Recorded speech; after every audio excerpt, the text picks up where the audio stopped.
Welcome to Sleeping with Sarah. I'm Sarah Albritton, and I'm here with my guest, Mary Jane Gibson. Hello. How'd you sleep last night, Mary Jane? I have been sleeping so well for the last couple of weeks, so I'm excited to report that I slept great last night. Oh, that's awesome. I think a lot of creative people tend to have trouble sleeping or sleep issues, so it's nice to hear that you had a nice, easy sleep. Historically, I have a lot of trouble sleeping. Oh, really? Mm-hmm. Since when? What age? Since, my mother tells me that she used to have to plug in the vacuum cleaner and leave it next to me so that I would stop screaming. This is like the 1980s version of a white noise machine. Oh, wow. White noise machine before the white noise machine. Yeah.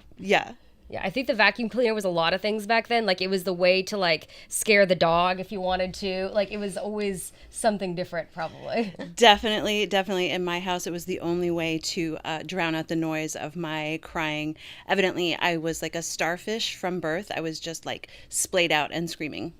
I was a colicky baby as well. I think when I was 3 months old, my parents took a 10-day vacation away from me. Because I think my mother was going crazy because I wouldn't stop crying. I would never sleep. Wow. Which I'm making up for it now because of the narcolepsy, I guess. Yeah. Wow. Well, bless parents everywhere who deal with like sleep, deprived children or, like just dysregulated sleepers. It's so wild. I do not have kids, and I like hats off to moms and dads everywhere who deal with that. Yeah, I think everyone's prepared when people do have kids. My brother has 2 kids, and so it's like, oh, you're not going to get sleep for like years. Ever again, maybe. Yeah. So you said you had issues from when you were a kid, and yeah, I mean, I don't know how like your natural clock worked when you were little, but I just always wanted to be up super, super late, even when I was like a tiny, tiny kid. Like I kind of came awake when the sun went down. And I think that was sort of like part of why I went into performance. Like I always just wanted to be up when the adults came over and like put on plays for them. And then, years later I ended up in theater school. So like it was just sort of naturally I was excited by what could happen at night and wasn't so excited. I always liked staying up to watch the sun come up, but I didn't necessarily ever want to get up with the sunrise. Got it. I love that. I was a little like that too. I love that you put on plays for the adults. Do any memorable ones come to mind? Oh, when I was really little, my dad was a scientist and he had this sort of group of scientists and all the scientists would come over and they would bring all of their kids and it was sort of like this really rowdy, eclectic bunch of smart people who would let their kids just like run rampant. And I remember we would get bed sheets and we would actually like paint the bed sheets and like tack them to the wall and then put on full on like epic plays that involved like all of the animals in the house and like we would pull it like in costumes from our parents' closets. They were very indulgent, thank goodness, because it was a lot of fun and I remember it like with great fondness. I love that, especially them being more scientists. You think like people that are more like rigid in that didn't, some people like traditionally might think that might not support the creative world, but I love that there was that mix of, oh yeah, we're all scientists, but we love being entertained and we love art and we love creativity and let's let our kids just play. Yeah, I think that was,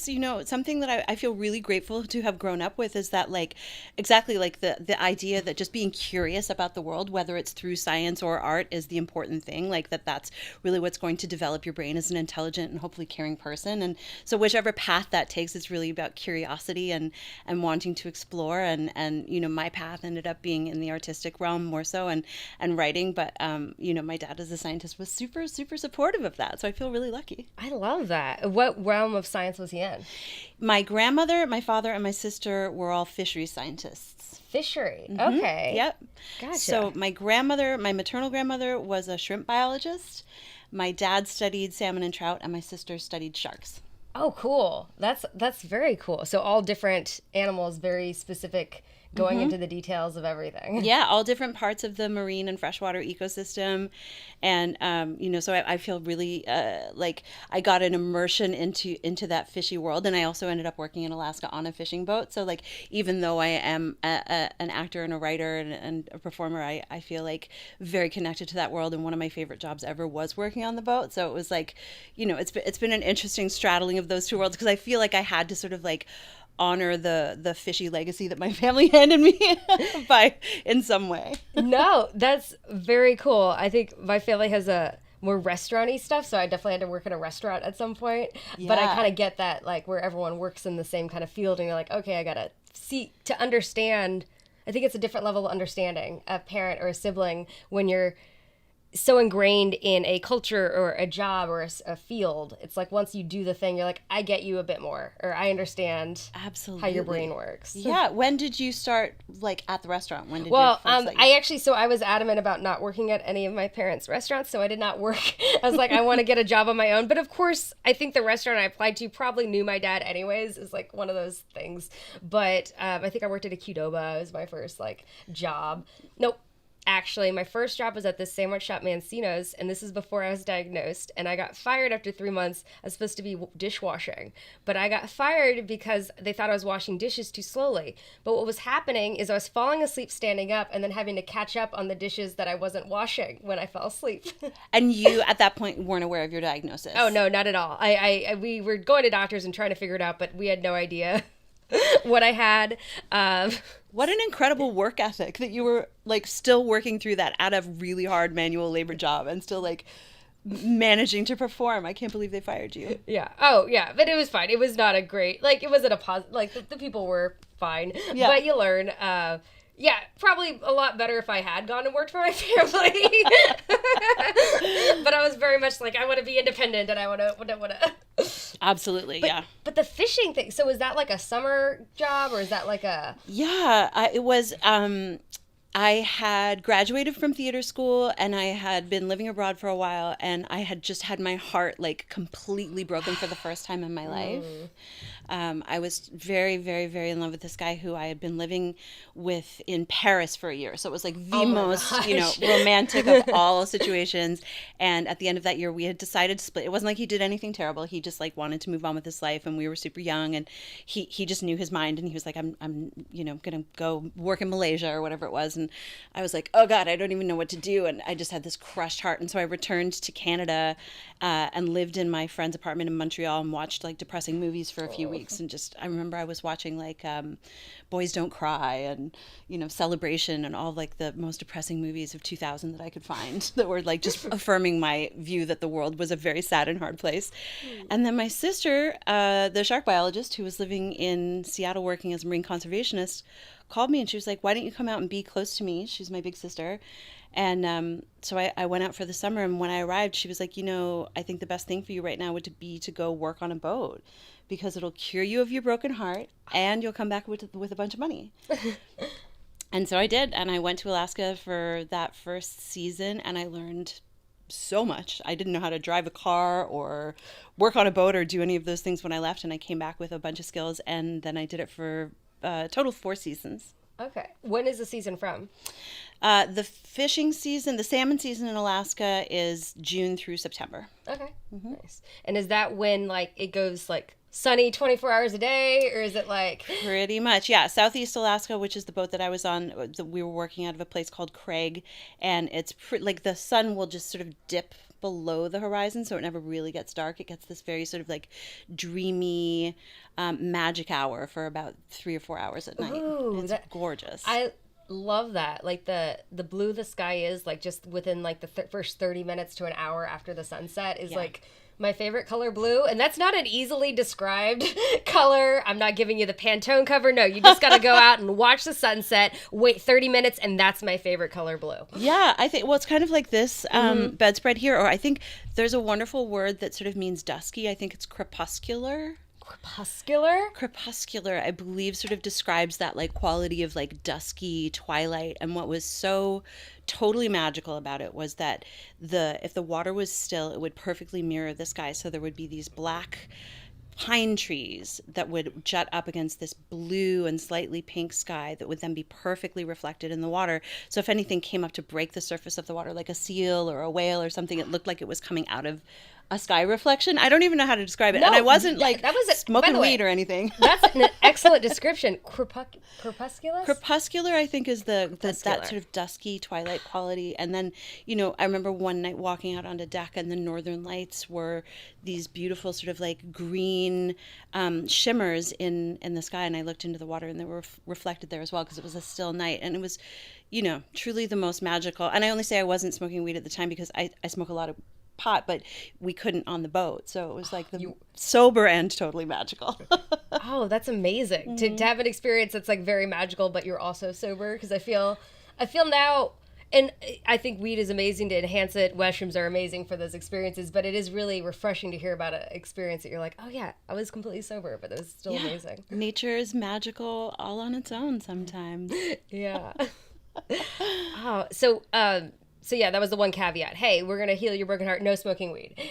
Yeah. So the deal with working on any of those boats is that there's a zero drug policy and kind of a no alcohol policy too. The skipper that I worked with was really awesome because every night he would put one beer can for each of us into a slush bucket to get it really icy cold, and after the end of the day you would get to have like one cold beer, and then you would just fall into your bunk and crash. And that was also, speaking of sleep, the best sleep I've ever had, to be in like a super super cozy bunk after a long day of having worked your body so hard, and then you just fall. It's like the most honest sleep I think I've ever had. Well, because the sun is up 24 hours at one point there. So it's like you're probably all over the place in terms of time. You're like, I don't know when, what time it is. Like, what do they do for kids? Like, can kids just play at any point, any time of the day? Is it like... It's such an interesting question because, like, I grew up kind of in the north. I grew up in Newfoundland, but, like, that super far north, like the Scandinavian countries or Alaska, it's so wild because...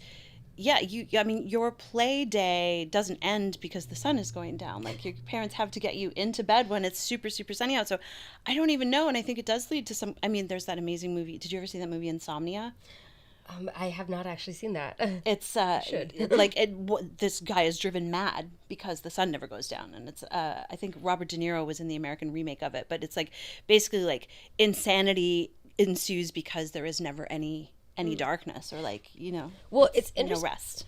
It's interesting because if you're up for a certain amount of time, you'll start to hallucinate. And so if you're up for, I think, 72 hours straight, you're considered legally insane because you start to hallucinate.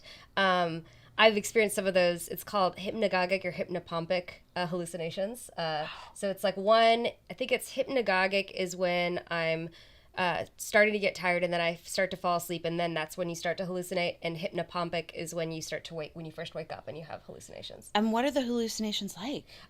They can vary from like, at some points they're cool. I did this way before I did any hallucinogens. So it freaked me out as a kid because I thought I was going crazy.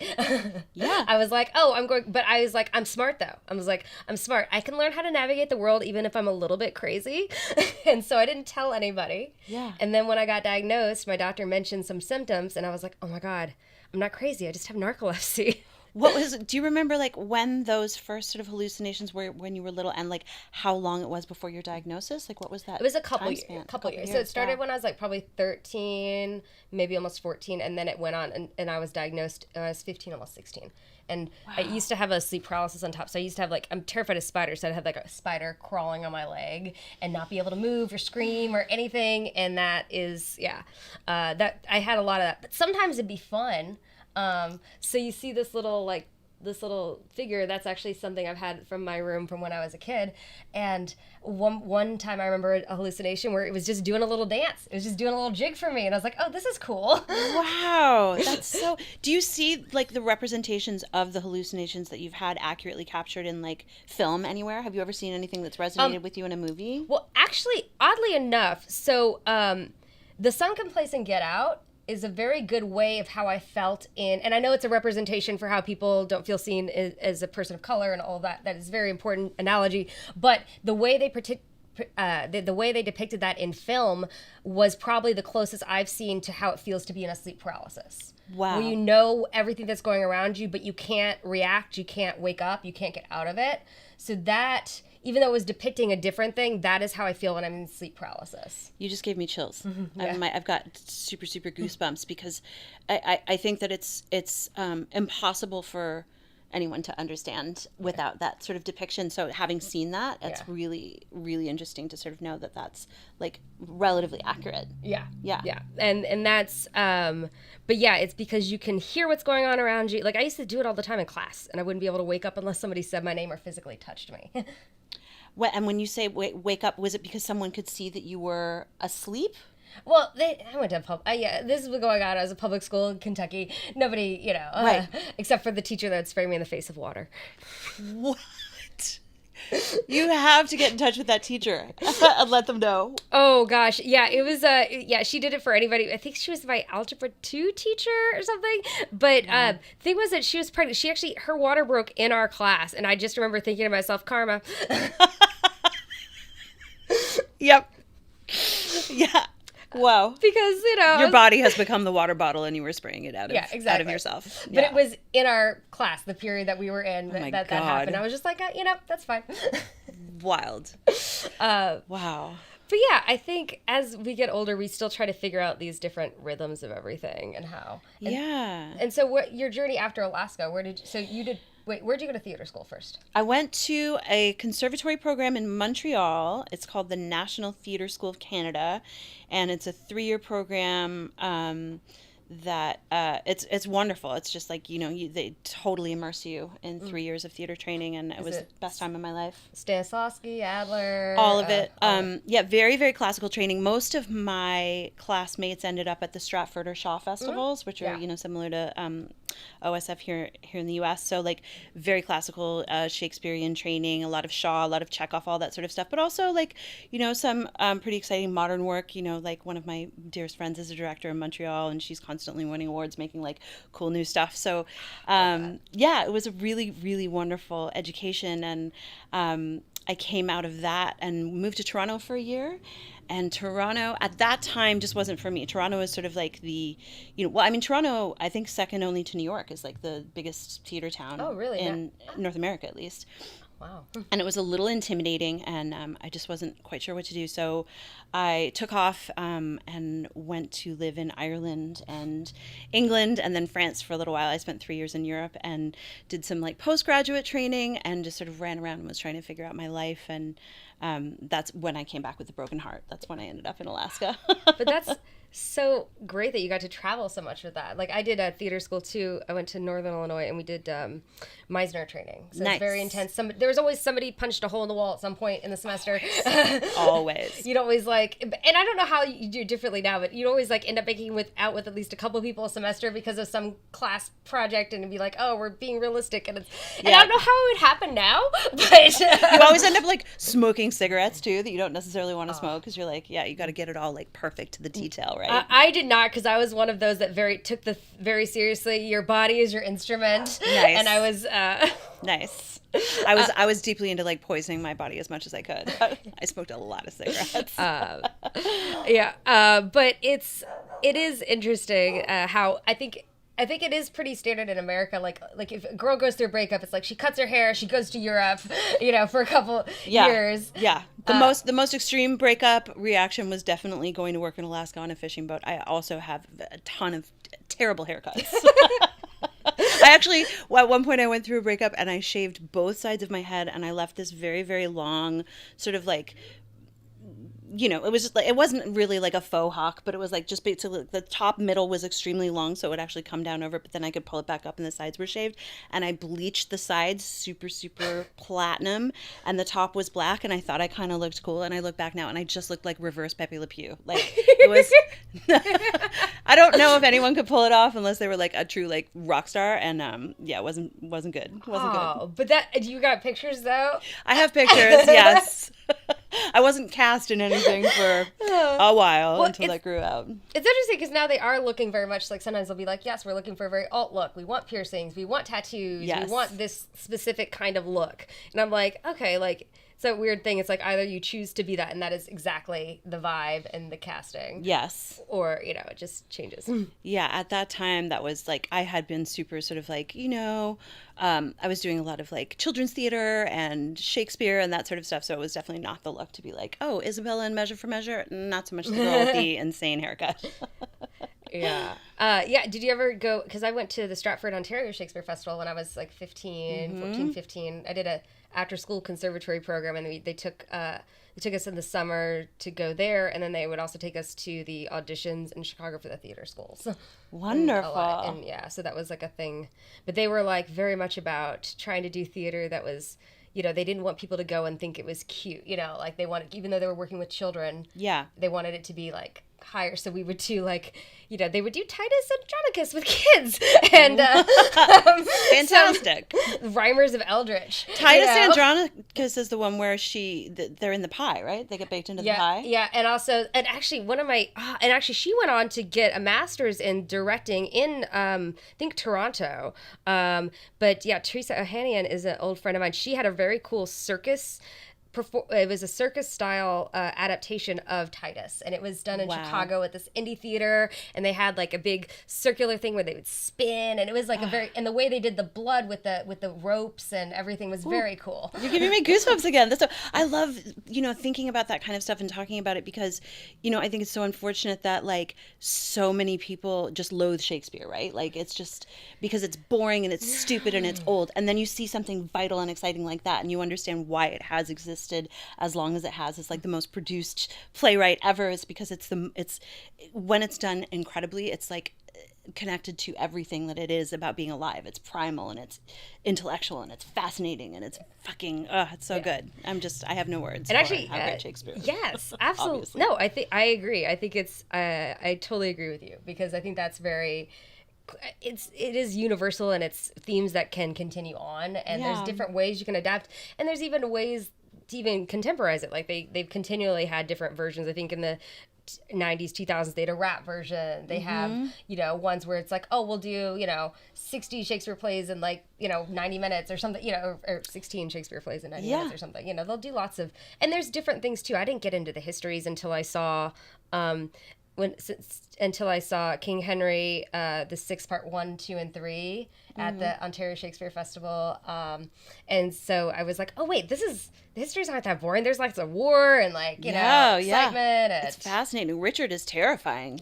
Yeah, the greatest. There's actually a production of King Lear going on right now in DC that has the whole town talking because Lear is essentially sort of like a Trump figure, and I think the whole show starts with him like descending from a Lear jet and like waving to the crowd, and Regan and Goneril are sort of like the Ivanka Trump-esque figures, and it just sounds, it's awesome how adaptable and exciting it is. And it's also like, it's like opera or comedy or any of the sort of like wonderful arts that are so pure and incredible and like the greatest joy when they're done well, and when they're bad, it makes you want to put like a stake through your brain and stop the misery, right? Like bad anything is terrible, but bad Shakespeare is the worst. I'd rather have a root canal. Yeah.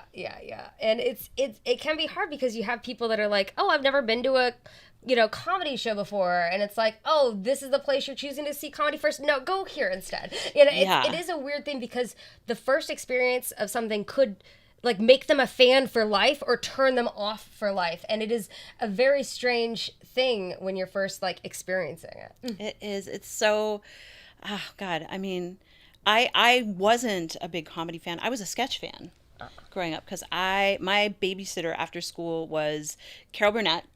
Because like I would come home after school in the 80s. I was kind of a latchkey kid. And so I would have like 2 or 3 hours where I could watch Three's Company and Carol Burnett and just stuff, it was like incredible, like slapstick and wonderful comedy from these just like, at the top of their game, John Ritter and, like Tim Conway and Vicki Lawrence and all these people.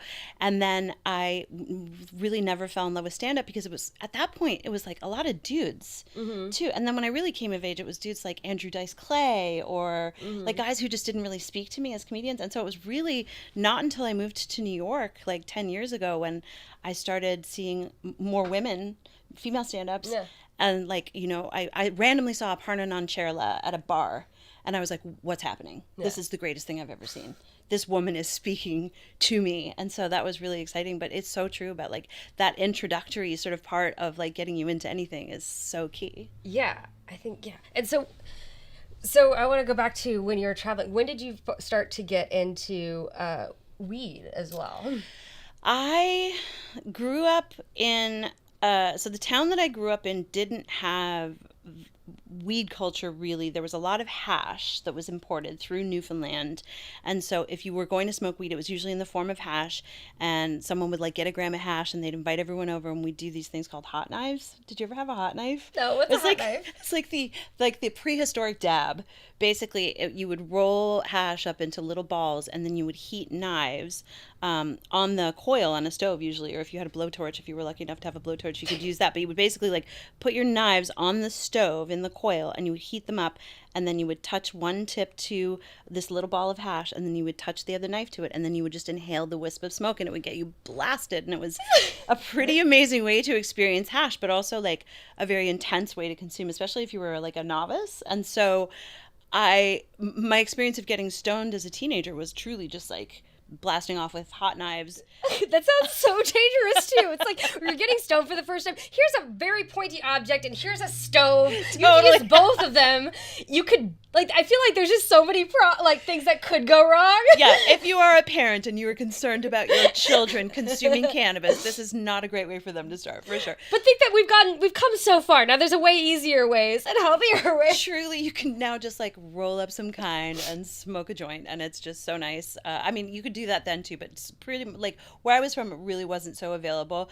There were like, knife burns walking around the school hallways on a Monday morning. You'd be like, Frank, what were you doing over the weekend? And he'd have like, the outline of his little knife there. But I wasn't like super conscious of like weed culture at all. And then, going to theater school, I was pretty straight-laced. So it really wasn't until I moved to Seattle where I really encountered American weed culture.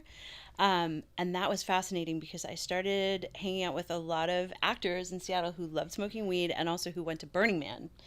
And it was just this wonderful kind of hedonistic group of people who all loved experimenting with all kinds of substances, psychedelics and cannabis, and also just having a great time. And that's where I kind of like slipped into the wonderful sort of rush of like experiencing cannabis at these beautiful parties with great music, or going to Burning Man for the first time, honestly, and running around there and just having that sort of elevated consciousness experience while looking at crazy large scale art. Like that was where my love affair really started. Oh, I love that. Yeah. When did you first go to Burning Man?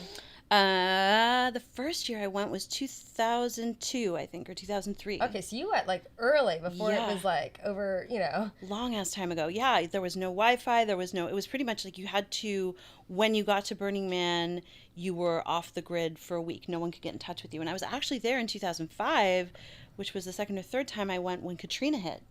Oh. And it was such a crazy experience because there were so many people who were there who were from New Orleans, who had family and friends from New Orleans, and some of them chose not to leave.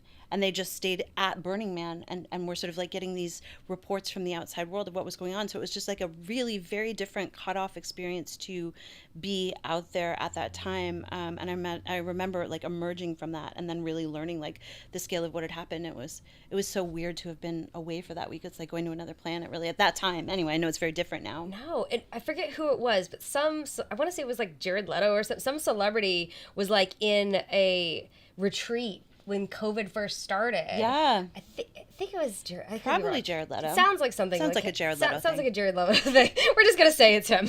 He can correct us if he wants. Seems like something that guy would do. But it was somebody like that, and they came out and they're like, oh my God, like. What happened? Yeah. And it was like they were like in a hut for 2 weeks, like. I mean, yeah, like, and awesome, like I was just reading, I think Aaron Rodgers, the Green Bay quarterback, right? Did I get that right? I know nothing about football. By the way, I'm like looking at you like you can tell me. I'm like, I'm pretty bad when it comes to like, I'm pretty sure I have face blindness in general, like it, unless I've seen the person like close up, but like I hike all the time. I know I run into lots of people, I'm like, because there's a difference, you could look at someone and be like, okay, that's a really hot person, but that's a really hot and familiar person. You're probably famous. Definitely. I went to a 420 party. It's so funny you say that. I went to a 420 party where I was at a nightclub and all of the girls were in bodycon bandage dresses and all of the dudes were like 6'8", and I was like, I'm pretty sure everyone here is a pro athlete and I'm pretty sure they're all models. I don't know who anyone is, but y'all look great. Yeah.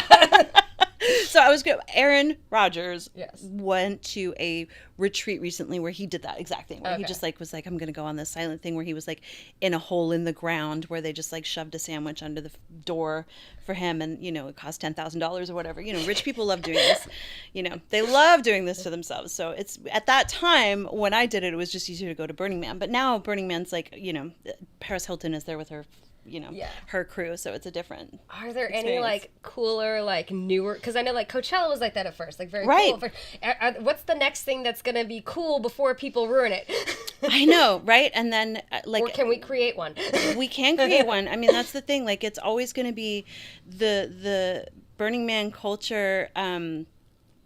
Sort of like it like has spin-offs around the globe. So there are now Burning Man-esque events that you can sort of go to and still participate in that don't have this sort of like same, you know, like everyone showing up and being tourists kind of vibe. There are regional burns, and, you know, I think there's a pretty famous one in Africa now. But I think that like those are also problematic because they're like importing a sort of like a weird subsection of culture that people have deemed sort of like, you know, it's tricky because there's a lot of stuff that goes with it that people don't vibe with nowadays so much as they did 20 years ago, when it was sort of more of like a renegade act to go and be like radically self-reliant in the desert or whatever. I think it's very different now. So I don't know where it is.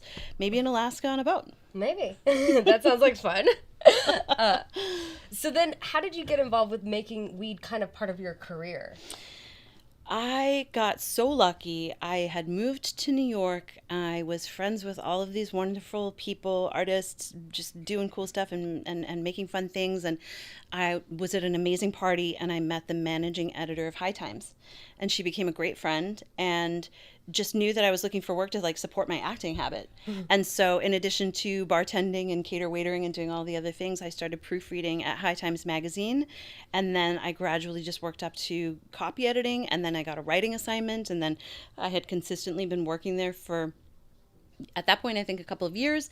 I'd started going to events and working Cannabis Cup events and that kind of stuff. And I loved it, and I loved the work, and I loved the culture. And I was sort of dedicated to like telling the stories of the people who have been historically behind not only the cannabis movement, but the movement to like decriminalize psychedelics, to get people out of prison, to destigmatize the entire movement, all that sort of stuff. I was like, I really love this, and I feel an affinity for this. And so when they offered me an editorial position, in 2014, which is so long ago now, I jumped at the chance and I said, I would love that. And so I became an editor at High Times, and that sort of set me on the path that I'm on now. I left there in 2018, and I'm a freelance writer now, but it's... But that's really cool, because during that time, it became legal in many states, and you've gotten to like really experience a big changeover.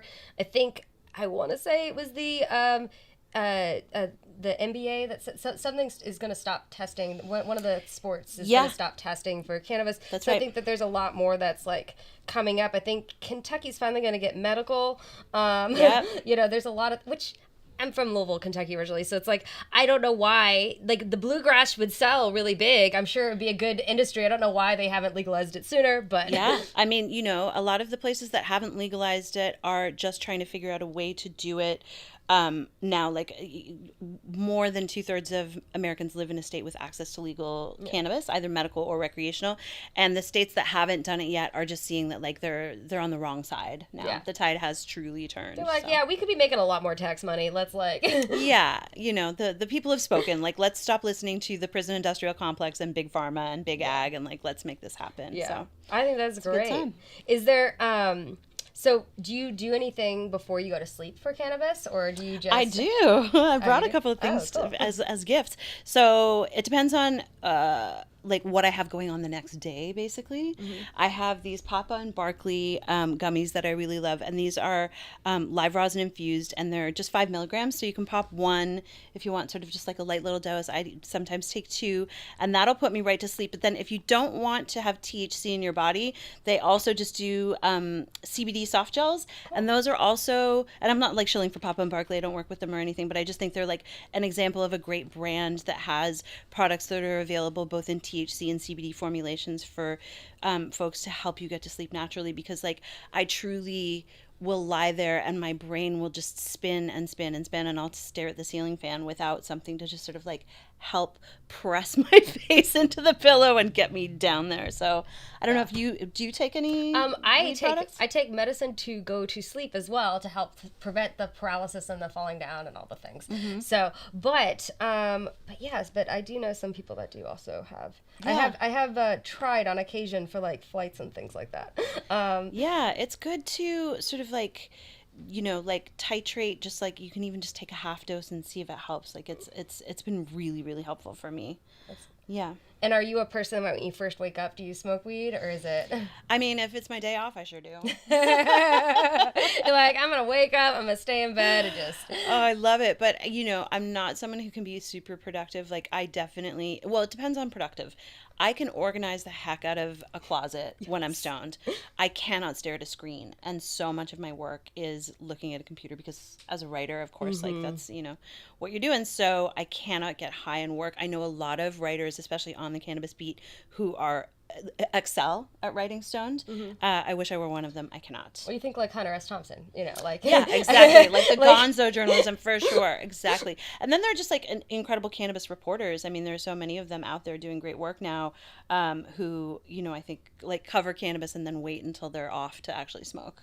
Nice. You know, I wish I could smoke all day. It makes me feel great. Yeah. No, I found my different kinds, my specific strains that are like, you know, fun weed, a motivational weed, you know, like a Jack Herrera for like getting stuff done, or like a Sour Diesel Lemon Kush for that, and then, you know, Blue Dream for fun, you know, like there's just different ones, or if I'm gonna go to an art museum, you know, or Yes, absolutely. I love Jack Herrera is like one of the most classic get shit done strains of all time. It's fantastic. Like the genetics, I think it's pretty like straight haze, which is, you know, and I've just learned this. I'm actually in a cannabis media fellowship program right now where we're really learning about genetics and sativa versus indica and how that is like not a useful metric to talk about strains. Oh. But I do find hair very, very energizing. It's like, and Sour Diesel too, of course. So, classic. in a way, are you learning how to almost become a scientist of weed, like your family? Oh my God, it's so funny you say that, because I was truly, when I got accepted to this media fellowship program, I really did think like, oh,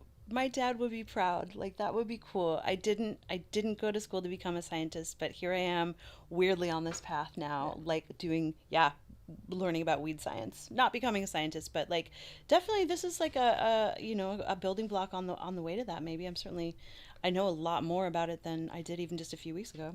That's fantastic. Thanks. I love that. And you're doing the podcast Weed and Grub with Mike Glazer. Yep. Mike Glazer, yep, one of High Time's most influential 100 people last year as a comedian. Mike Glazer, he's my favorite. He's an amazing co-host, and we do Weed and Grub, and we just, whenever anyone asks us what the podcast is about, we're like kind of just like smoking and eating and having a great time, and that's truly it. And we have conversations with all sorts of interesting folks, and sometimes it's just us, but it's cannabis and food and fun. And you also do the cannabis sandwich thing I've been seeing lately, which you're giving really important political information while making a sandwich, which I think like showing that you can do two things at once. It's like, because that's a lot of information that you lay down there while you're making a really delicious sandwich. Thank you. Yeah, that's so funny. It's the Mayo for Me is what was started because I'd written an article about sexism in the cannabis industry.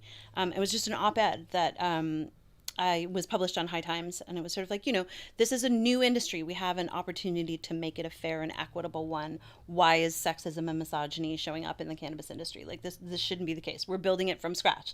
Let's get this right. Yeah. And the article was published, and then the comments were wild. All of these bros coming out of the woodwork to say things like sexism is a myth, and, you know, shut up and make me a sandwich was this like constant refrain. And I had never heard that before, and so I dug into it and I discovered it's a meme, it's a saying, it's a thing, you know, get back in the kitchen, know your place, all that sort of stuff. And I was so fascinated by it, so I was like, I want to make sandwiches and talk about sexism and misogyny and make myself a sandwich, like, and tell other people you can also make your own sandwich. Like, bro, I don't need to make you a sandwich. I will teach you how to make your own sandwich, and then you won't be sandwich impotent.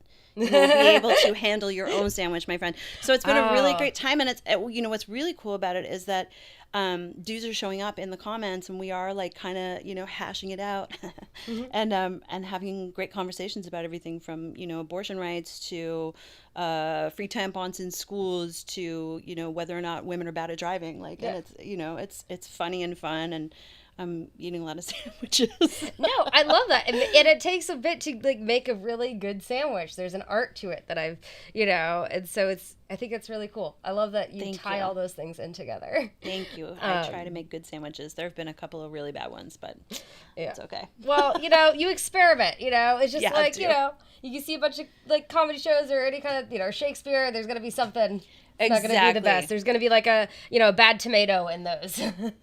A bad sandwich is not worth it. It's true. But also, just like a PSA for anyone listening, watching, if you do see a show or something, it's the first time you've seen that type of show, maybe give it a second show. Yes. If you didn't like it the first time, I want to keep people's minds open to trying new things, because you could have got a bad sandwich that time, but the next time you could go and have a, Second City sandwich. It's a great one, or, a different type of thing. A great way to put it. Exactly. Well, I think we're running low on time, but I want to thank you so much for coming and being in bed with me. I want to make sure I plug all your socials, if you want to give a second to. Yeah, thank you so much for having me. Such a delight. So cozy and comfy and great to hang. I always love hanging with you, Sarah. I can be found at thisismaryjane _ is just my personal, where I like put stuff up about like anything that I've written about weed or podcast stuff. Follow the podcast at Weed and Grub, and then the sandwich page is at It's the Mayo for Me on Instagram and TikTok. I think that's it. Awesome. Well, we always end by saying good night. So good night, everybody. Good night, everyone. Thanks for listening to Sleeping with Sarah, where I slept with Mary Jane Gibson. Be sure to follow Mary Jane at thisismaryjane _ on Instagram, and It's the Mayo for Me on Instagram and TikTok. That's MAYO. And check out her podcast that she co-hosts with Mike Glazer, Weed and Grub. It's a great podcast about weed and food. If you like the podcast, please rate, review, and subscribe. Follow at Sleeping with Sarah on TikTok and YouTube, and at Sleeping with Sarah Pod on Instagram. Thanks to Josh Bryan for the music. Big shout out to Wolf Ramirez and the team at Jam in the Van. Please follow at Jam in the Van and check out their other podcasts and other live shows. I'll be releasing a new podcast each week, so tune in to find out who I have in bed with me next. If you want to find out more about me, go to sleepysarah.com or follow me on Instagram or Twitter at Sarah Albritton and TikTok at Sarah Albritton Comedy. Until next time, good night.